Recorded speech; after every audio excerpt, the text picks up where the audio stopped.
Kenapa Al-Quran punya sifat rahmat salah satunya?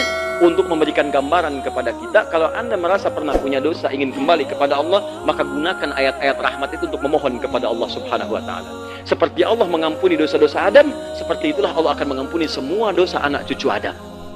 Paham sampai sini? Apa di antara ayatnya? Seperti persis kalimat Nabi Adam alaihissalam. Jadi kalau Anda sedang berbuat salah, tiba-tiba ingat untuk berbuat kembali kepada Allah, berbuat baik, bertobat, langsung ingat kalimat ini. Ini kalimat pertama yang diucapkan Nabi Adam alaihissalam saat beliau bertobat kepada Allah Subhanahu wa Ta'ala. Diabadikan dalam Al-Quran, oleh Nabi dibimbing kepada kita untuk membacakannya. Dalilnya ada di Quran surah ke-7 ayat ke-23, paling kanan sebelah atas di mushaf. Waqala, karena yang bermaksiat Adam dan pasangannya, ketika mereka berdua sudah berjumpa, mereka merasa, awas kita pernah salah, jangan berbuat salah lagi. Kita mohon kepada Allah supaya Allah mengampuni dosa-dosa kita. Perhatikan kalimatnya. Rabbana zalamna anfusana wa illam taghfir lana wa tarhamna rahmat wa tarhamna lanakunanna minal khasirin. Di kalimat pertama. Tapi mohon sekali dibacakannya jangan sekedar pakai lisan, pakai hati. Pakai hati. Di cara memohonnya bukan sekedar di lisan. Kalau cuma di lisan jangankan Anda, ajarin anak kecil deh yang 4 tahun 5 tahun, suruh baca itu, mereka juga bisa baca itu, sedangkan mereka belum baligh, belum ada peluang dihisab di situ, ya, belum taklif mereka. Jadi kalau cuma bacaan di lisan, jangankan Anda, anak kecil pun bisa bacakan dengan hati. Jadi begitu Anda katakan Rabbana zalamna anfusana, ya Allah yang merawat kami. Rabb itu sifat rububiyah, yang merawat, mengampuni dosa, memaafkan kalau salah, menyembuhkan kalau sakit. Seakan-akan Anda mengatakan begini, ya Allah, Engkau yang telah berjanji kalau kami salah akan memaafkan. Engkau yang mengatakan kalau kami berbuat dosa akan mengampuni. Zalamna anfusana, kami mengakui kami berbuat salah ya Allah. Dan kesalahan itu karena diri kami. Anfus jama dari kata nafas. Anfus jama dari kata nafas. Masih ingat nafas ketika disebutkan ada apa di dalamnya? Nafsu. Anfus jama dari kata nafas. Nafsun disebutkan di surat Yusuf tadi. Innan nafsala ammaratun bisu. Ya Allah, kami berbuat zalim karena nafsu kami ya Allah. Kami berbuat salah karena diri kami ya Allah. Jadi kalau Anda berbuat salah, jangan lekatkan kesalahan itu kepada Allah. Jangan nisbatkan kesalahan kepada Allah. Yang salah itu Anda, bukan Allah. Dan jangan pernah kesalahan Anda dikaitkan dengan orang yang tidak ada hubungannya. Jadi kalau Anda bertobat, akui pribadinya yang salah, jangan bawa-bawa orang. Ya. Jadi kalau Anda ingin bermohon kepada Allah, minta, rasakan. Begitu Anda menyebutkan, lihat kalimatnya, zalamna anfusana, kami telah berbuat zalim dengan diri kami ya Allah. Nah, langsung Anda bayangkan siapa yang Anda zalimi itu. Kalau ibu Anda, maka bayangkan saat beliau mengandung, merawat, menyayangi Anda. Bayangkan saat itu, minta. Dan yang paling dahsyat, wa illam taghfir lana. Ya Allah, kami takut kalau saya sekarang tidak Engkau ampuni ya Allah, mohon ampuni ya Allah. Saya takut kalau nggak diampuni ya Allah. Karena taruhannya kalau ampunan Allah tidak diberikan, maka neraka jadi jaminan. Maka bayangkan.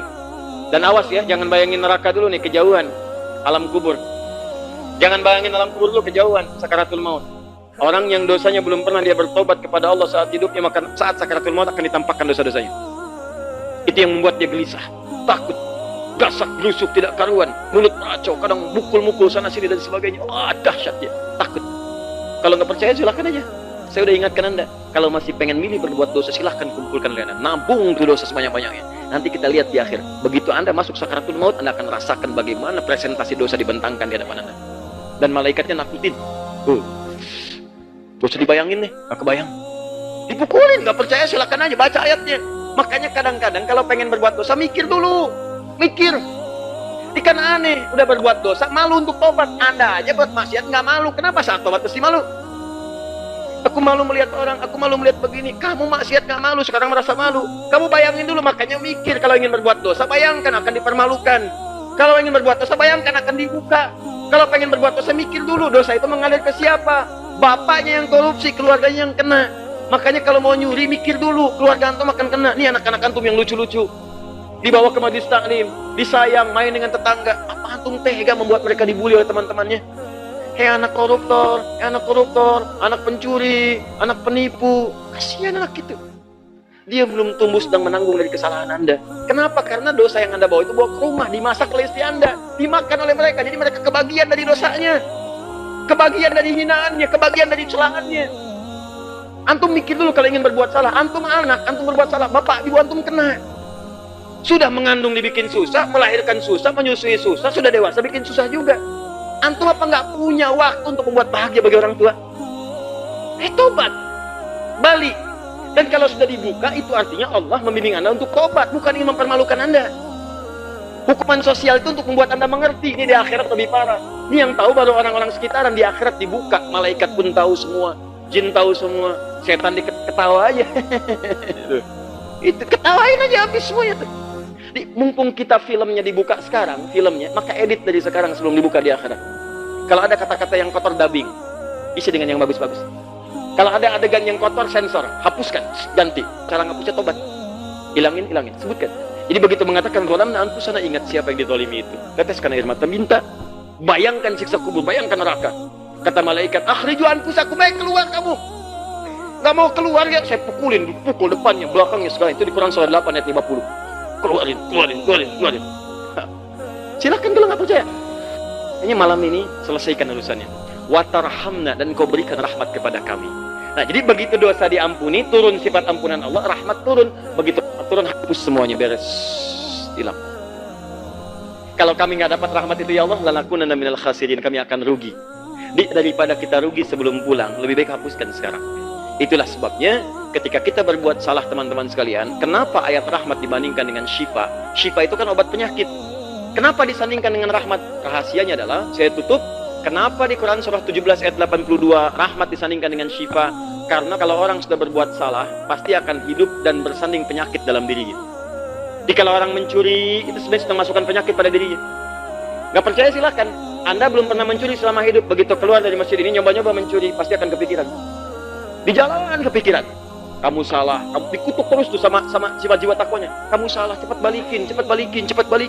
Kamu keliru. Itu tersiksa dengan keadaan. Bertemu orang jadi hati-hati, jadi diam-diam, dia takut ketahuan. Yang tadinya bebas jadi tersiksa. Makan, jadi perasaannya jadi nggak nyaman. Itu mengundang penyakit. Makanya ketika antum diampuni dosanya oleh Allah, penyakit itu seketika dihilangkan. Seakan-akan dapat rahmat Allah, bonusnya syifa. Kalau orang sudah diampuni dosanya, maka akan tenang hatinya.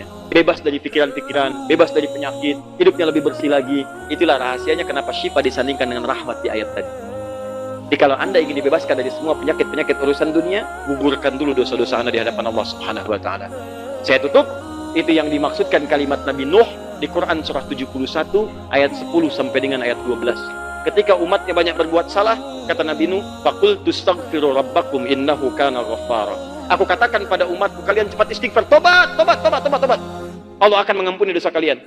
Kalau sudah Allah ampuni, apa yang diberikan? Yursilis samaa'a 'alaikum midrara, maka hujan yang kering akan turun. Wa yumdidkum bi amwalin wa banina. Awas, dan Allah akan lipat gandakan harta kalian, anak-anak, keturunan sehat semua. Ini gambaran kata para pakar tafsir, kalau ada orang berbuat maksiat, bawa harta haram ke rumah dan sebagainya, maka akan bermasalah bagi anak, bagi harta dan sebagainya, bagi keluarga. Kalau Anda ingin hapuskan semua itu, maka bertobatlah kepada Allah Subhanahu wa taala.